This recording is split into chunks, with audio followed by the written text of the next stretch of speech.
It has been an absolutely insane week in the world of HIMS and HERS. And while this isn't a stock that I want to cover on a daily basis, is an important stock in the asymmetric portfolio. And there's a lot going on. So I do want to update investors on exactly what we know right now related to HIMS and HERS recently announced oral GLP-1 product, Novo Nordisk potentially suing the company, and what the FDA chief recently said about this. And everything that we know around this, I think we can now piece some of these things together and how HIMS and HERS is going to defend itself, the laws that it's using to actually make sure that these products are legal and competitive in the market, and how we should maybe think about the risk and reward potential as investors.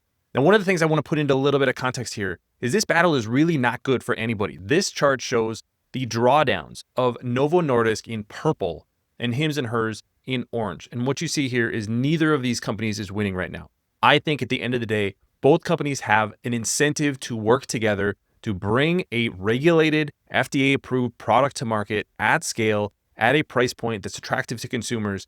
That's, I think, what everybody should be working towards. But that's obviously not the competitive dynamic that we have today. HIMS and HERS is digging its heels in when it comes to compounding. And Novo Nordisk is saying we don't want to work with companies that are compounding products that are competing with us. But I want to dig into sort of the background and the legality behind all of those things. My name is Travis William. Thanks for watching Asymmetric Investing. And if you want more from me, including more information on HIMS and HERS, and all of the stocks in the asymmetric portfolio, check out my newsletters, a link on the screen and a link in the show notes. That's where you're going to get all my research and the asymmetric portfolio, where I'm buying stocks, putting my money where my mouth is, and showing how you can build a market-beating portfolio over a long period of time with relatively modest monthly contributions.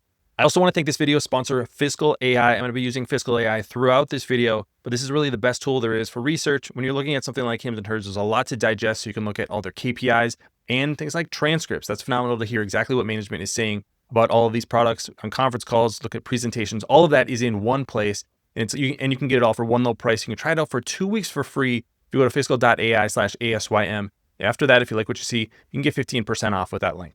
All right, let's try to piece this week together and just go through exactly what we know. First of all, yesterday, early in the day, HIMS and HERS announced that they were expanding their weight loss portfolio with a new product, which is a compounded semaglutide pill. Important to show here, this is a compounded product and it is personalized. That's what's going to allow them to create this product legally and not have to buy the FDA-approved products that are coming from companies like Novo Nordisk. The price point, just $59 or $49 for the first month. I believe it's $99 on an ongoing basis, is about half the price of Wegovy's oral treatment, which just came out earlier this year. The competitive dynamic here is that Ro was one of the early adopters of that competing product. They've actually started to take a little bit of market share from HIMS and HERS, gained a lot of attention. They're higher up, ranked on the App Store. There's some indications that they're doing really well because they have the access to that product, even though the price point is a little bit higher. But if you're HIMS and HERS, you want to have access to an oral semaglutide product. So what do? Well, they have chosen to go down the compounding route. Novo Nordisk was not a fan of that decision. This came out within hours, relatively quickly, for a company the size of Novo Nordisk, after HIMS and HERS announced that they were going to make a compounded GLP-1 pill. Said Novo Nordisk today is issuing the following statement regarding HIMS and HERS and their unlawful, mass market and unapproved, inauthentic and untested knockoff of semaglutide pills. They called the mass compounding illegal and a significant risk to patient safety. They also pointed out that their snack technology is actually what allows this product to be orally administered and basically allows that semaglutide to not break down in your stomach. That's the real technology breakthrough here. And I think that's what we were focusing on early in the day on Thursday. How are they going to get around that snack technology? If you're just putting semaglutide in your stomach, it's just going to be metabolized by your stomach. It's not going to go anywhere. It's not going to help you lose any weight. That's why an injection is actually more effective, and why something like a pill is going to have 10 times as much semaglutide in it as an injection would. So here they said they'll take legal and regulatory action to protect patients, indicating that they would sue HIMS and HERS. Now, they have done this before. They said this when their partnership ended. I think it was in May of 2025. They didn't actually sue HIMS and HERS. I'll get to some of those legal reasons in just a second. But what we found out later in the day is that HIMS and HERS is using a different technology that's not snack technology to be able to make sure that this product can be administered orally. And it's called liposomal technology from a company called Strive. Our understanding right now is that Strive is actually going to be making these pills, and then HIMS and HERS is going to be distributing them. So in this case, Strive is the compounder. They even say on their website here, the applications are going to be for things like testosterone, semaglutide, and tirzepatide. So could this be the case where they're going to be compounding all of these products in the future? I think that could be the case. And maybe that distribution method is going to be through a company like HIMS and HERS. But the hammer really dropped late in the day, and after the market closed, we saw HIMS and HERS fall again, and that was because Marty Makary, the head of the FDA, said that they would take swift action against companies mass marketing illegal copycat drugs, claiming they are similar to FDA-approved products. The FDA cannot verify the quality, safety, or effectiveness of non-approved drugs. Now, what the FDA is saying is technically true, but not every treatment that someone is prescribed is actually technically approved by the FDA. I've heard in some places that 80% of prescriptions are actually off-label. So I don't like to go to things like artificial intelligence to get answers, but I think this is a good way to get some of the high-level answers, at least in a directionally correct way. So I asked Gemini here, what percentage of prescriptions are given off-label and why? It really depends on what kind of treatments you're looking at. But in pediatrics, most treatments are not tested on children, so doctors have to use dosages based on weight and experience. And then there's papers written, there's things that say, you know what, this is effective for this kind of a pediatric patient. The knowledge builds up over time, but we don't test and approve things specifically for children in most cases. Same thing for ICU patients, same thing for oncology and cancer, psychiatry, rare diseases. In fact, semaglutide and Ozempic was not designed or created for weight loss. It was created and approved as a treatment for diabetes, and the side effect was that there was weight loss. So yes, there have now been FDA studies to show that there is efficacy for something like Ozempic for the purpose of weight loss, but that's not what it was originally designed for. That's not what FDA tests were originally for. And when it started to be prescribed for weight loss, that was actually an off-label use. So now we get to those off-label uses and what is the point of compounding pharmacies in the ecosystem? Well, there are two kinds of compounding pharmacies, both of which are owned by HIMS and HERS. And this was created in the Federal Food, Drug, and Cosmetic Act passed in 2013. So there's a 503A compounding pharmacy, and this is going to be regulated by the State Board of Pharmacy. The products that can be made there are specific, individualized treatments for a patient. So let's say, for example, you are using Ozempic, but Ozempic makes you sick. A doctor may say, you know what, let's use a lower dosage that you can actually buy commercially. Maybe that would work better for you. That product is going to have to be compounded and then created for you personally. That was the purpose of creating the 503A type of compounding pharmacy. 503B is an outsourcing pharmacy. Here you can create compounded drugs in bulk, but those are for use for hospitals, clinics, and healthcare providers and for office use. These are regulated by the FDA. Again, like I said, HIMS and HERS owns both 503A and 503B facilities. And these facilities are allowed by law, not by a rule that the FDA made, but by law. And that's something that's important to understand right now, because the question then becomes, okay, let's say that what HIMS and HERS is doing is legal. To change that and to do what the big pharma companies want them to do, is that going to be a matter of just going to the FDA and say, hey, you know what, you need to change the rules? Or is it going to be a matter of changing a law? My understanding right now is that you would have to actually change the law, and to change a law in the United States is not very easy. So as long as HIMS and HERS is doing things legally according to these compounding laws, then it appears that they should be fine from a legal perspective. There's also at least some precedent here. Some of Eli Lilly's lawsuits against compounding pharmacies have been denied with prejudice. Big Pharma has long wanted to get rid of these compounding pharmacies because this isn't a growing area of use, and now they're using mass compounding to be able to reach more patients. But they've typically gone after smaller companies, less capitalized companies who couldn't defend themselves legally in the way that a company like HIMS and HERS can. HIMS and HERS has $1 billion in cash on the balance sheet.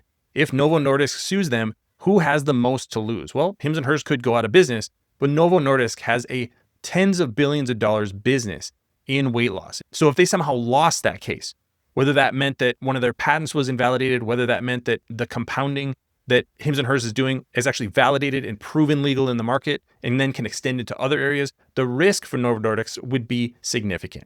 I also want to just go through some of the ways that the FDA, and this is from the FDA's website, why compounding pharmacies are needed and how they were originally designed to be used. So some patients can't be treated by FDA-approved medications, such as patients with allergies. Elderly patients or children who can't swallow tablets may need a liquid dosage. Sometimes a compounded treatment is medically appropriate to treat customers. That does not mean that these are FDA approved. But like I said, most treatments in the US, in at least certain areas, are written off label. These are also not generics, and there are risks associated with compounded products. But I want to be clear that these are regulated facilities. These are either state or FDA regulated facilities. And there are quality standards related to where their raw materials are coming from, How are these facilities operated? The FDA even talks about telehealth services, and FDA encourages customers to research the online pharmacy before using its services. So again, this is not necessarily something that big pharma likes, but the law was written in a way to allow for the type of compounding that Hims and Hers is doing. And I think that's what they're doing right now, is they're pushing that law to its logical end. In 2013, this law wasn't necessarily intended for a company to say, you know what, we're going to take this compounding exemption, this compounding law, and then extend it to treating millions and millions of customers at scale. That's probably not the intention, but that's what Hims and Hers is doing. That's what some of these other companies are doing. Does that make it illegal? No. Does that make it against the intent of the law? Maybe. But there's a big difference there when you're talking about the regulatory and legal risk for Hims and Hers. I also want to highlight some of the people who are involved in making these decisions. These are the kind of decisions that Hims and Hers is making that are likely going all the way to the board of directors. Is this something appropriate to risk the company to go after a company like Novo Nordisk with a product that's directly competing with them through compounding and oral treatment? Because there's risk that you can't compound this product, and then there's risk that the liposomal is not actually going to work as advertised. That's something we don't, at least right now, know. I think that's something Hims and Hers needs to talk about, but we don't right now know if that's going to be a product that has efficacy when people actually start using it. Okay, so those I think are the two main risks right now. So who is making the decisions? Well, Andrew Dudum is obviously the chief executive officer, but look at the board of directors. So Deb Autor has been on the board of directors since 2014. She's on the board of directors of Amneal Pharmaceuticals and the chair of the board of the FDA Alumni Association. From 2019 to 2021, she was the head of regulatory excellence at AstraZeneca, where she led regulatory operations, policy, and intelligence for AstraZeneca submissions globally. 2013 to 2019, she was at Mylan as the head of strategic global quality and regulatory policy. Patrick Carroll, member of the board, is also the chief medical officer in Hers. For 5 years, he was the group vice president and chief medical officer for Walgreens. Toby Cosgrove, been on the board since 2020. He was the CEO of the Cleveland Clinic. And Kerr Schultz was the CEO of Teva Pharmaceuticals, but you look back on his history, he was at Novo Nordisk for 3 decades, where he was the chief operating officer, VP of product supply, and director of product planning and customer service in the diabetes care division. Remember again, where did Ozempic start? It was diabetes care. I'm not in any way arguing that there's no risk with what Hims and Hers launched this week. I do think it's a very risky move, but I do want to give a little bit more information and background on where the risks are and what we should look for next. Does Novo Nordisk actually sue Hims and Hers and try to take this to court and say, you know what, you can't compound this product? That would be one avenue. That's one significant risk for Hims and Hers. Because if it turns out that they can't and they can't produce this at scale, then that's going to be a huge hit to their business model overall. They have been really leaned into the personalization of treatments, and that means kind of going around these patents and these branded products. But that would also come with risks to Novo Nordisk as well. If it turns out that Hims and Hers is doing everything legal, the remedy is really changing the law. It's that the compounding laws that allow for 503A and 503B facilities are being used in a way that they weren't originally intended. That's something that can be changed, but that's not something that's very easy to change. And that would involve going to Congress and actually changing the law itself. So again, the risks and the remedies are something I think we need to understand.